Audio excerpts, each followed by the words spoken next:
Good morning.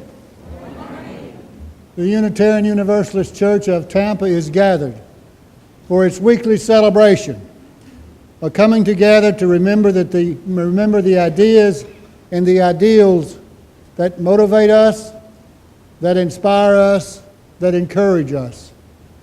To renew again the friendships and the fellowships and the new friends, to create a sense of community. Where we live together in peace and harmony, we seek to understand and lift, to be challenged by the ideas we share and the lives we share with one another. Welcome all to this place. Let no one be a stranger. If you're new, we invite you to come a while, get used to our rhythms, be involved with some of our activities, and we hope you'll find us a congenial place to be involved more deeply and more meaningfully. I've led our chalice this morning. The flaming chalice is a symbol of the Unitarian Universalist faith.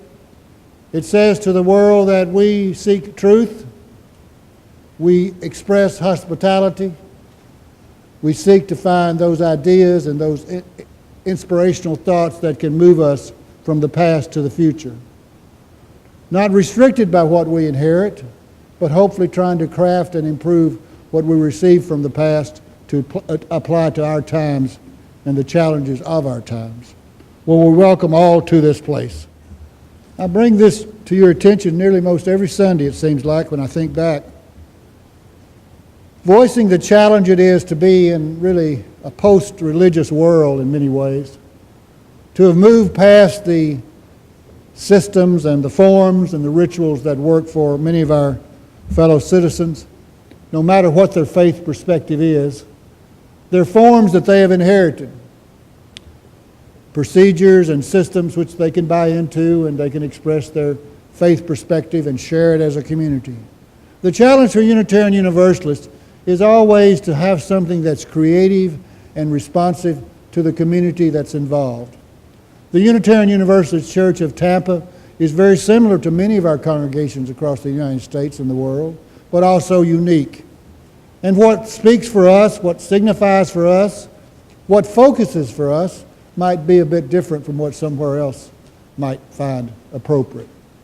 So we, in a trial and error method, in a trust relationship, create an atmosphere and a mood and hopefully an intention that speaks to our common needs. To remember the ideas, as I say always, and the ideals that have brought us here. Whether they were discovered 20 years ago, last week, or as a teenager. Those ideas that say, you don't have to necessarily have to think that way. You can see another option. You can follow another trail. You can create your own path. That the truth is an elusive thing. It is the thing that's brought to bear on your life as you engage the struggles and the challenges and the joys of life. So truth is not something you find in a book. It's not something that's shared from a pulpit. It's not something you study in class. It's something you experience in your being and your becoming. The truth of hurt, of loss, of pain, of disappointment. Those truths provide lessons. And it is our task and it is our challenge and it's our opportunity to apply those lessons, to discern what we're being taught. Maybe we had too greater expectations. Maybe we led with our wants rather than our vision. Maybe we didn't trust our instincts. We just saw in the rosy part of the story. All of those kind of situations, all of those kind of sentiments, all those kinds of experiences teach us truth. And we in this place honor and value that for each one of us. I cannot tell you what the truth is for your life.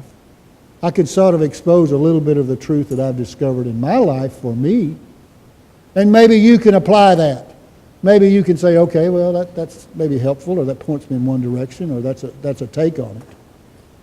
So we come together in celebration of the challenges and the problems, the opportunities and the hope that we ourselves find together. Why do we do it? We could do it at home. We could do it under a tree out here on this beautiful day. We could do it listening to the traffic. We could do it listening to the great music. We could watch our children. We do it because there's a solidarity. There's a warmth. There's a feeling of, I'm with some good people here. I need to be around good people. The world and the sounds and the voices I hear outside of this place can really get me down. I can be discouraged. I can feel hurt. I can feel left out. Let me be at a place and a time with people that welcome me and invite me and honor me. May we always do that. And may in that we celebrate life and what it can be for all of us. May it be so.